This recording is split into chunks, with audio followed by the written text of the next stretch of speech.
সুরে সূর্য ওঠে, এদেশে আল্লাহু আকবারের সুরে সূর্য ডোবে। এদেশের বাংলা মাঝি কিষান মধুর সবার ঠোঁটে শোনো রে লা ইলাহা ইল্লাল্লাহর জিকির ওঠে। ইমানের তত্ত্ব আগুন জ্বলছে সবার বুকে বুকে, ইমানের তত্ত্ব আগুন জ্বলছে সবার বুকে বুকে।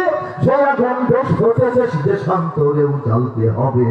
এদেশে আল্লাহু আকবারের সুরে সূর্য ওঠে, এদেশে আল্লাহু আকবারের সুরে সূর্য ডোবে। এদেশের পথে ঘাটে, এদেশের বাজার হাটে, এদেশের এদেশের এদেশের এদেশের এদেশের গঞ্জে গ্রামে খোদার নামের তাসবিহাতে কত পীর আউলিয়াদের অশ্রু ঝরে গভীর রাতে। আমাদের দাদারা, আমাদের নানারা, আমাদের বড় আব্বারাই তো আল্লাহর ওলি বলেছে ভাব। শীতের দিন করে ঘর দোতলা পুরনো দিনের ঘরে ছিদ্র দিয়ে টপটপ করে ঠান্ডা কুয়াশার জল পড়ে। আমাদের এই মুরব্বিয়া তারা অত্যন্ত পুরনো মলিন জায়গাতে বসে তাসবিহ করতে থাকেন, আল্লাহকে ডাকতে থাকেন, রুকু করতে থাকেন, সিজদা করতে থাকেন, তাহলিল করতে থাকেন, তারা আল্লাহর জিকির করতে থাকেন। চোখে দেখেন না, অন্ধকারের মধ্যে অথবা টিমটিম আলো জ্বেলে চশমা দিয়ে কোরআন তেলাওয়াতের চেষ্টা করতে থাকেন আর ফজরের আযানের অপেক্ষা করতে থাকেন। তারাই হচ্ছেন মহান আল্লাহর ওলিগণ। এদেশের গঞ্জে গ্রামে খোদার নামের তাসবিহাতে কত পীর আউলিয়াদের অশ্রু ঝরে গভীর রাতে। যেদেশের সন্তানেরা বক্তব্য চায় কুরআন বুকে, সেদেশে আল কোরআনের শাসন কায়েম করতে হবে।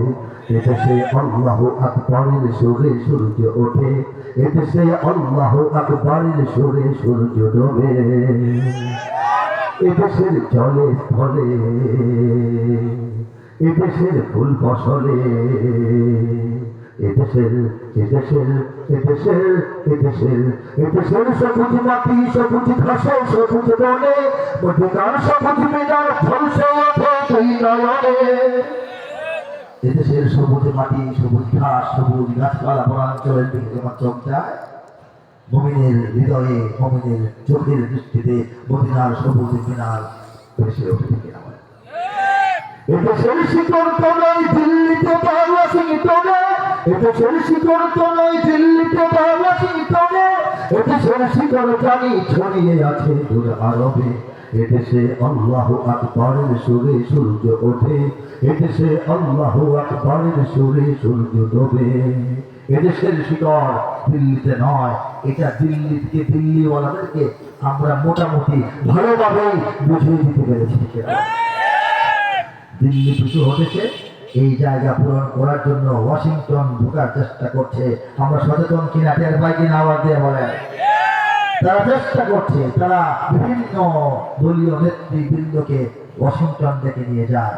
কে ক্ষমতায় বসবে, কে বিরোধী দল হবে, আর কে বলবে মানি না মানবো না, সব সেটিং করে দেবে ঠিক কিনা? এই সেটিং চলতেছে। বাংলাদেশকে অন্যদিকে ঘুরিয়ে ফেলার আমাদের এই 24-এর অর্জনকে এটাকে আমাদের জন্য বিফল বানিয়ে ফেলার এবং দীর্ঘস্থায়ীভাবে এই দেশের জমিন, এই দেশের কৃষ্টি, এই দেশের কালচার, এই দেশের ভবিষ্যৎ, এই দেশের রাজনীতির গতিপ্রকৃতির প্রকৃতি, এই দেশের অর্থনীতির গতিপথকে ক্যাপচার করার চেষ্টা এখন থেকে শুরু করেছে। কিন্তু আমাদের পরিষ্কার কথা হলো, এদেশের শিকড় তো নয় দিল্লিতে বা ওয়াশিংটনে, এদেশের শিকড় জানি ছড়িয়ে আছে দূর আরবে ঠিক কিনা? বাংলার ইতিহাসে যখন